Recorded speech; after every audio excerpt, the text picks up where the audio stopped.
Bonjour mesdames, bonjour messieurs. Oui, effectivement, donc j'ai l'honneur et le plaisir de vous présenter les résultats de l'étude Harvey-Nash. Pour ceux qui ne connaissent pas donc je me présente déjà rapidement, donc je suis en charge chez KPMG du CIO Advisory, donc toutes les prestations qui ont attrait à la transformation des DSI, donc un grand sujet d'actualité.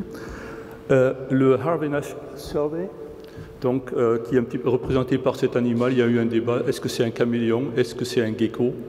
Je laisse la question ouverte. C'est une étude qui, depuis 20 ans, sonde les communautés IT sur les sujets de transformation, donc les grandes tendances, que ce soit d'un point de vue technologique, que ce soit d'un point de vue budget. Donc depuis 20 ans, nous accompagnons Harvey-Nash dans cette étude. C'est une étude qui une étude globale. Donc, donc en 2018, nous avons eu 84 pays et environ 4000 intervenants. Donc les résultats sont quand même assez représentatifs. Malheureusement, effectivement, vous pouvez voir que il y a déjà une tendance, c'est que dans la communauté IT, la caste féminine ou le sexe féminin est relativement peu représenté, uniquement 12%. Alors, les grandes tendances qui en sont ressorties, c'est assez intéressant d'un point de vue budget. Apparemment, et c'est surprenant surtout par rapport aux tendances de l'année dernière, il y a une forte augmentation des budgets de l'IT, alors que dans le contexte qu'on voit quand même, surtout un des sujets c'est le cloud aussi, une des questions qu'on a vues, qui était remontée ces derniers temps, c'était est-ce que l'IT perd en puissance, perd en compétences par rapport aux transformations digitales des entreprises? Est-ce que le business reprend la main? Il y a 5 ans, je ne sais pas si vous vous souvenez, on parlait même de la disparition du métier de DSI. Et alors, actuellement, ce qui se passe, c'est que le DSI, la fonction IT, revient en puissance. Il y a certaines raisons pour cela. Et donc, les COMEX accordent beaucoup plus de budget à la fonction IT pour aider à la transformation. L'autre sujet qui est intéressant aussi, c'est que l'année dernière, par exemple, brusquement, on avait perçu une tendance que les DSI montent même en influence au niveau des COMEX, c'est-à-dire remontent de typiquement être des adjoints au DAF, montent dans les COMEX et interviennent sur les discussions stratégiques de la transformation digitale et apportent leur opinion qui est plus fondée d'un point de vue technologique. Et les autres sujets qui sont assez intéressants aussi, c'est derrière quelles sont les priorités de transformation actuelles dans les DSI. Le premier étant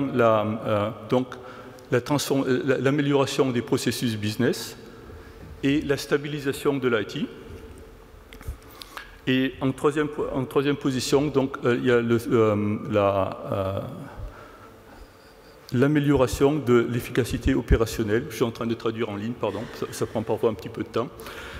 Par contre, il y a aussi, donc ça c'est la vue plus générale. Derrière, dans la communauté IT, il y a aussi ceux qui se considèrent comme les leaders digitaux, donc ceux qui, de leur définition, travaillent dans des entreprises qui ont déjà fortement adopté la digitalisation. Et pour eux, les priorités d'investissement, de transformation sont le développement de produits innovants, donc de solutions innovantes qui font avancer le business, soit d'un point de vue interaction avec leurs clients, avec leurs fournisseurs, mais aussi intervention avec leurs employés. La deuxième priorité est effectivement la stabilisation de l'IT. Et ce que nous voyons dans nos interactions avec les DSI, c'est qu'effectivement, à l'heure où les IT, la partie applicative, infrastructure est en train de se désintégrer, il y a un gros sujet d'intégration et de stabilisation entre les différentes composantes qui sont mises en place. Et le troisième sujet, qui a perdu un petit peu en puissance, mais c'est encore une forte priorité, c'est l'amélioration de l'expérience client, sachant que là, il y a une sous-tendance de dire les clients, ce n'est pas uniquement les clients externes, mais de plus en plus aussi, les clients sont en fait les employés. Quelles sont les tendances qui ont le plus progressé ou les priorités qui ont le plus progressé par rapport à l'année dernière? La cybersécurité. De plus en plus, les DSI et de manière générale les COMEX se rendent compte que le sujet de la cybersécurité sont très importants et sont même prioritaires pour faire en sorte que la stabilité et la sécurité de l'entreprise restent préservées. Le management du risque, qui est un petit peu lié à la cybersécurité, est la deuxième tendance qui est en plus forte augmentation. Et derrière, la partie amélioration des processus business reste une priorité qui progresse.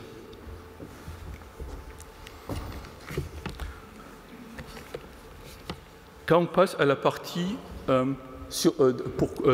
quels sont les sujets où les DSI ont le plus investi ou prévoient de plus investir, le premier sujet qui ressort, avec environ 2/3 des personnes qui ont monté cette tendance, c'est la mise en place de l'automatisation intelligente.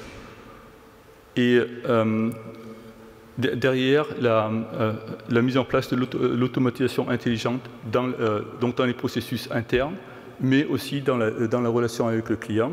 Et je pense que vous avez tous, dans vos interactions avec les apps, etc., vous vous êtes rendu compte que toute la partie chatbot, par exemple, on en rencontre de plus en plus souvent, que ce soit dans les entreprises, mais que ce soit aussi, disons, en tant que client, quand on va voir une assurance, quand on veut entrer en interaction avec des entreprises. Cette partie-là est en forte augmentation. Et c'est une tendance qui va continuer d'être portée. Parmi ceux, une fois de plus, qui se considèrent comme des digital leaders, le focus des investissements et donc de mise en place de nouvelles solutions se porte surtout sur la partie réalité virtuelle. Donc là, c'est beaucoup plus, il y a 6 fois plus de participants qui se considèrent comme des leaders digitaux qui disent qu'ils vont se focaliser sur ce sujet-là. La blockchain est en forte augmentation dans cette communauté et le RPA. Ce qui est intéressant, donc ça c'est la tendance globale.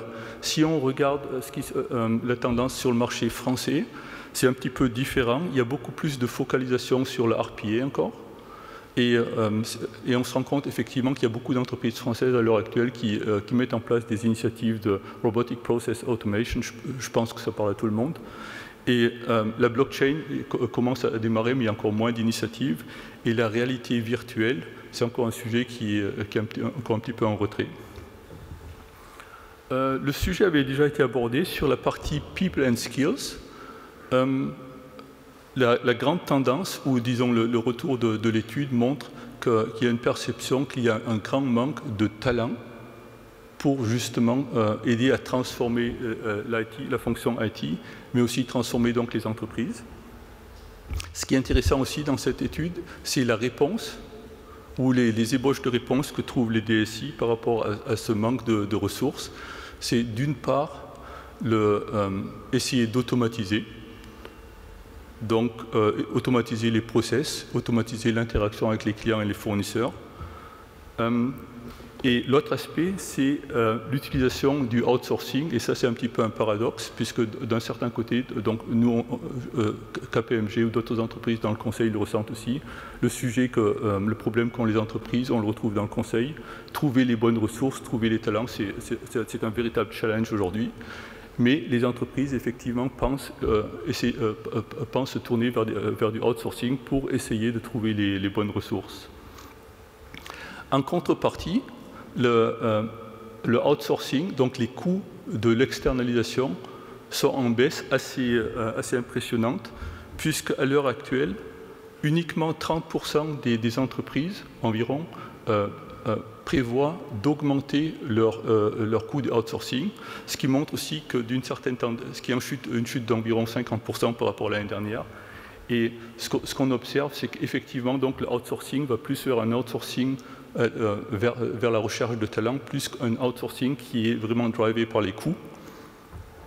Et donc ça, c'est vraiment un changement qui s'est opéré qui a commencé à s'amorcer il y a environ 5 ans, mais là qui s'accentue de manière assez drastique. Un autre sujet qui est plus global est peut-être moins pertinent pour la France de notre point de vue, c'est qu'environ un tiers des leaders de l'IT trouvent que la législation et les blocades au niveau des visas, etc., ne leur permettent pas d'accéder aux meilleurs talents. Et ça, c'est une question qui est assez intéressante ici. C'est effectivement, à une époque où les talents sont rares, la chasse aux talents devient de plus en plus internationale. Donc, ce qui veut dire que toute la transformation digitale, etc., va apporter un besoin de recrutement international, mais surtout,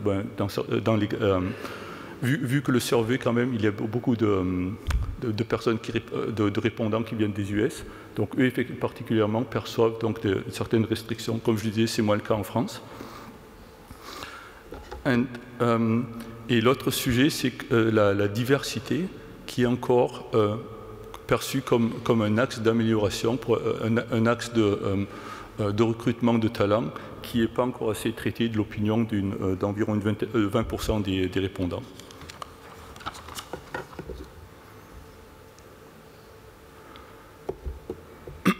Par rapport à la stratégie digitale, c'est une tendance qui est assez constante. La majorité des DSI pensent ou sont persuadés que, donc c'est environ 55%, que l'IT n'est pas aligné avec le business en termes de stratégie. C'est-à-dire, donc c'est un sujet récurrent qui consiste à dire que l'IT est encore assez déconnecté des stratégies de transformation du business.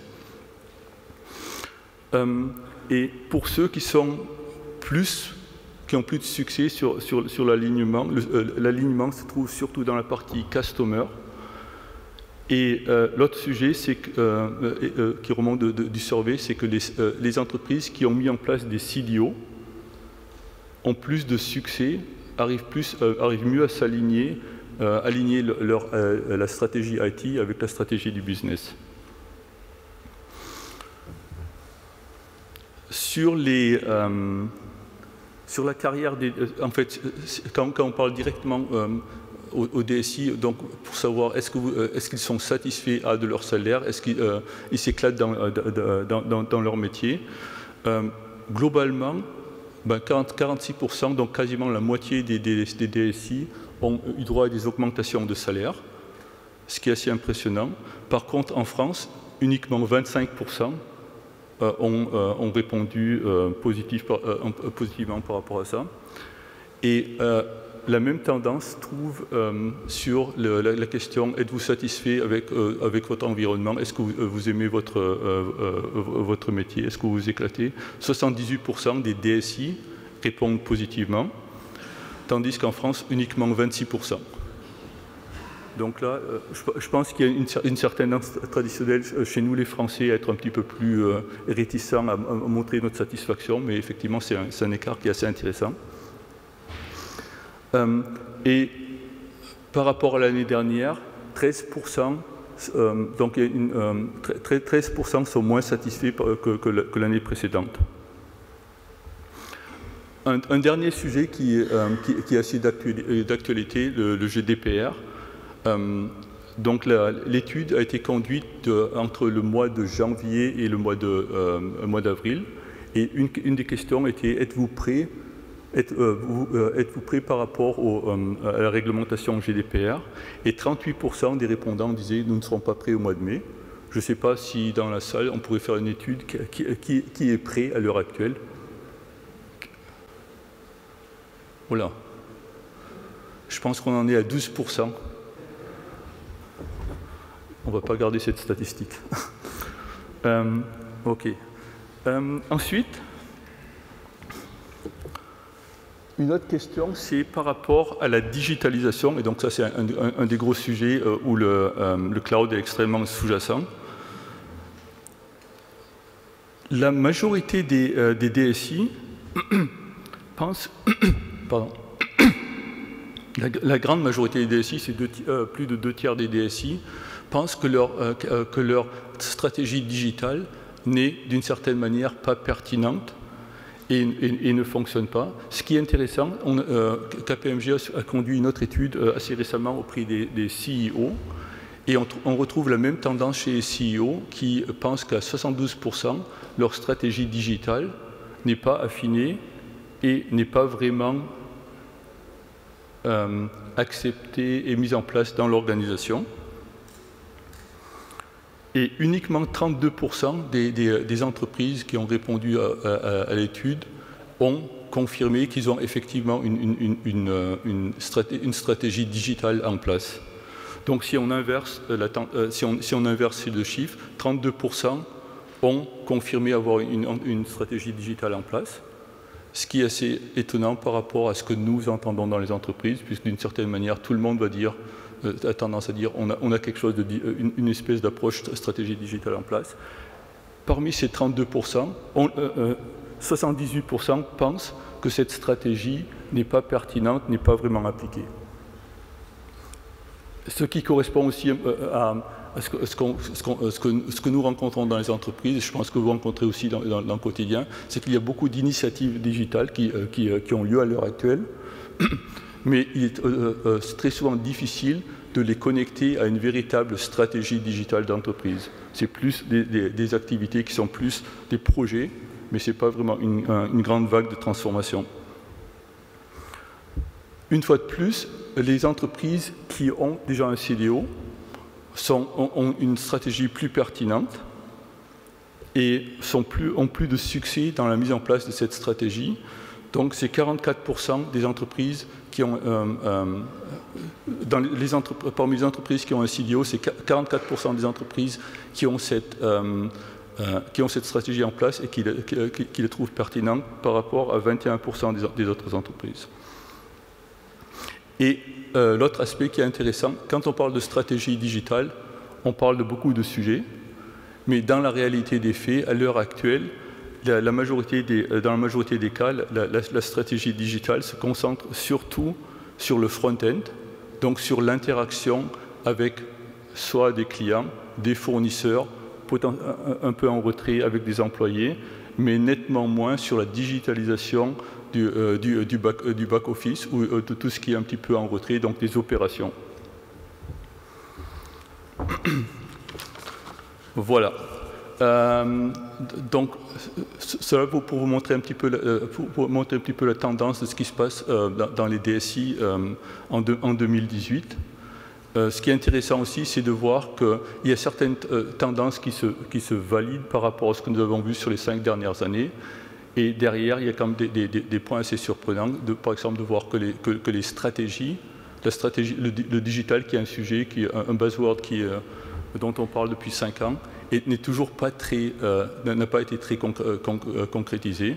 Et donc là, il y a encore beaucoup de travail pour tout le monde, je pense. Et nous sommes convaincus que le cloud, l'adoption du cloud en tant qu'infrastructure pervasive de l'entreprise va effectivement permettre à beaucoup de personnes, de parler sur une même base de compréhension et sur la base d'une infrastructure qui sera beaucoup plus intégrée. Sur ce, je vous remercie beaucoup et je redonne la main à Antoine. Merci.